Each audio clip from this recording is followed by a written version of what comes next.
ఈరోజు తెలంగాణలో ఉన్నటువంటి కాంగ్రెస్ ప్రభుత్వం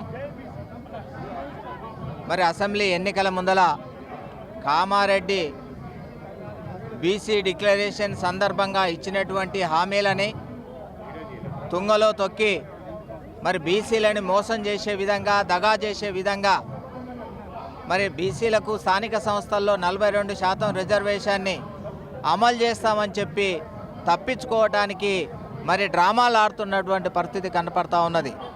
ఎందుకంటే మరి స్థానిక సంస్థల్లో 42% రిజర్వేషన్ అమలు పరచడానికి మరి కేంద్రాన్ని ఒప్పించకపోను మరి అసెంబ్లీలో తీర్మానం చేసి రాష్ట్రపతికి పంపి చేతులు దులుపుకున్నది మళ్ళీ తిరిగి ఈరోజు మరి ఆర్డినెన్స్ పేరుతోనే డ్రామాలు ఆడుతున్నటువంటి పరిస్థితి కొనసాగుతూ ఉన్నది. ఈ ఆర్డినెన్స్ నిలబడదా అనేది రేవంత్ రెడ్డి కానించి రాహుల్ గాంధీకి కూడా తెలుసు.